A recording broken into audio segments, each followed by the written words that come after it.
Naomi.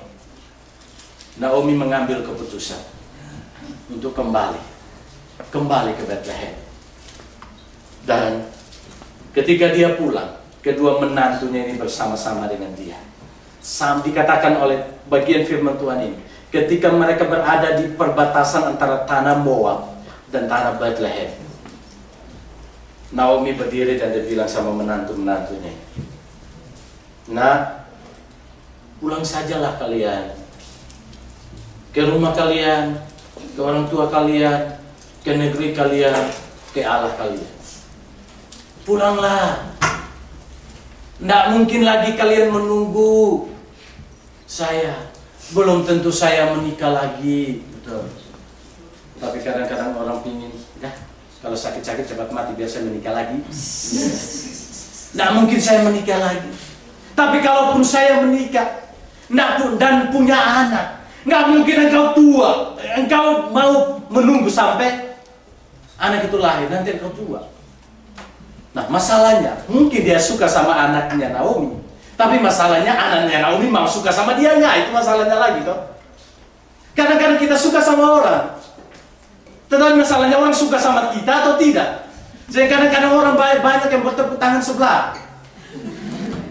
Saking kalau bertepuk tangan sebelah dalam jangka waktu yang cukup panjang, maka supaya orang melihat bahwa dia laku, maka dia cerita ke sana. Itu loh, dia sebenarnya naksir saya itu.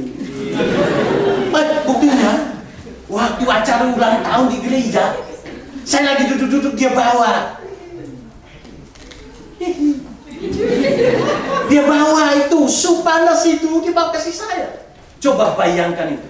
Kalau dia tidak suka sama saya, kenapa beratus-ratus orang yang ada di situ, dia hanya memberikan itu kepada saya?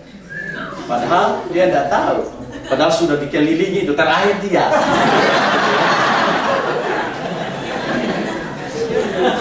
Ya, cerita. Bahkan kadang-kadang hati-hati seksi dokumentasi, izinkan saya menyinggung ini. Kadang-kadang supaya kelihatan bahwa yang ditaksir itu suka, dia berdiri di belakang sana, orangnya duduk di sini. Dia berdiri, yang penting zoomnya sampai di sana. Mana dia itu? Kemana orang itu dia cari, gitu kan? Kemudian bukti mana? Kalau kemudian dia cerita kepada orang lain, mana buktinya dia suka sama kau? Ini fotonya banyak ini di saya, dia kasih buat saya. Padahal siapa yang foto begitu kan? Ini buktinya, ini buktinya, ini dia berikan foto buat saya. Saya kadang-kadang bertepuk tangan sebelah. Nah, mungkin ini yang dipikirkan oleh Naomi juga. Kalau saya punya anak, belum tentu mau kamu yang sudah tinggal gigi 2. Dia datang kemudian apakah engkau cinta padaku? Langsung anak itu tanya, apa kau bilang? Apakah engkau cinta padaku? Dia langsung nyanyi, ya burung kakak 2, gigi tinggal 2, nenek tua. Masalahnya, apakah anaknya Naomi ini mau atau tidak gitu kan? Nikah sama opung-opung, nikah sama oma-oma, nikah sama nenek-nenek, nikah sama oji-san. Betul ya, itu bahasa Jepangnya ya? Ya, memang kalau nggak tahu, bahasa Indonesia itu nenek, bahasa Jepang itu oji-san. Sudah yakin salah lagi gitu ya. Obasan. Ibu Suneo aja pintar sekali gitu ya. Obasan. Memang saya nggak lulus hari ini ternyata ya. Obasan.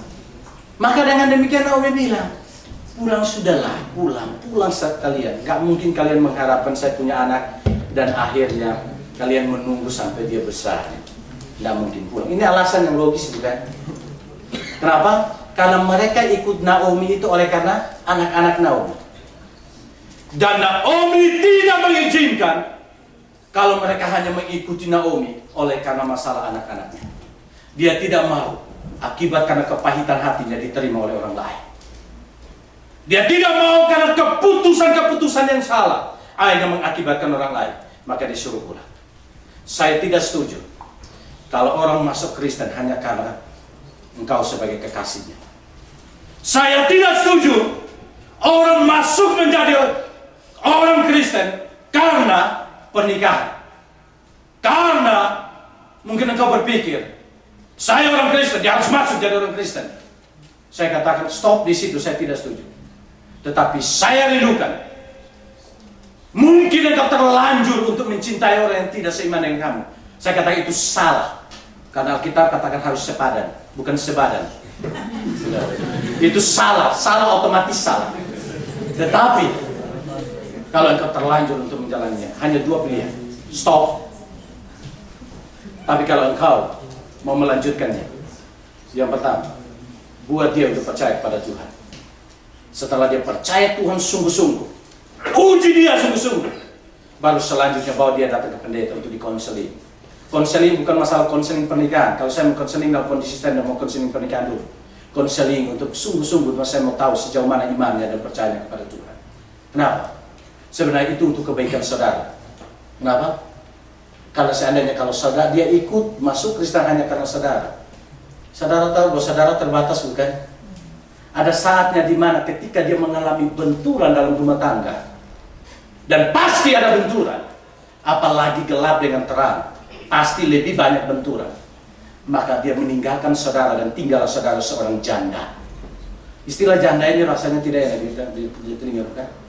Sehingga saya katakan ini tegas oleh karena saya tidak mau rumah tangga itu berantakan. Saya tidak mau pernikahan itu dicemari.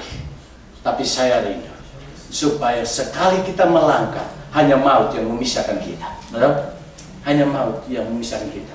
Tapi jangan sampai begitu, sudah tidak suka langsung berdoa supaya istri cepat diambil oleh Tuhan. Itu kan masalah lain. Gitu. Nah, dalam kondisi ini kita melihat Naomi tidak mau supaya Ruth dan Orpa hanya mengikuti dia oleh karena anak-anaknya. Maka dia katakan pulang. Dia katakan pulang. Kalau kita sebagai orang Kristen sekarang sebenarnya kan itu berkat, bukan? Itu satu kesenangan. Kenapa? Karena dia dari bangsa kafir, dia ikut kita. Itu satu kerinduan kita supaya dia datang kepada Tuhan. Tapi dalam kondisi ini kita melihat Naomi memiliki satu konsep yang berbeda. Suruh pulang. Apa yang terjadi? Pada saat keputusan alasan itu keluar, kau nggak mungkin lagi menunggu anak saya. Maka Orpa membalikkan badannya dari mertuanya, mertua, dia kembali ke tempatnya. Tapi ayat yang ke-16, Ruth katakan, jangan desak aku meninggalkan engkau dan pulang dengan tidak mengikuti engkau. Sebab kemana engkau pergi, ke situ jugalah aku pergi. Dan di mana engkau bermalam, di situ jugalah aku bermalam. Bangsamulah bangsaku, dan apa? Allahmulah Allahku. Allahmulah Allahku. Bangsamulah adalah bangsaku. Sebenarnya statement ini memberikan satu keyakinan, satu kepercayaan yang kokoh bahwa Ruth mengikuti Naomi bukan hanya karena anak-anaknya. Mungkin pada awalnya karena anak-anaknya, tetapi kita melihat Ruth mengerti kepahitan hati yang dialami oleh, kepahitan hidup yang dialami oleh Naomi, dan dia tidak mau meninggalkan Naomi seorang diri. Maka dia katakan, bangsamulah bangsaku, Allahmulah Allahku. Statement ini sebenarnya merupakan satu statement, satu pembaharuan hidup. Kenapa?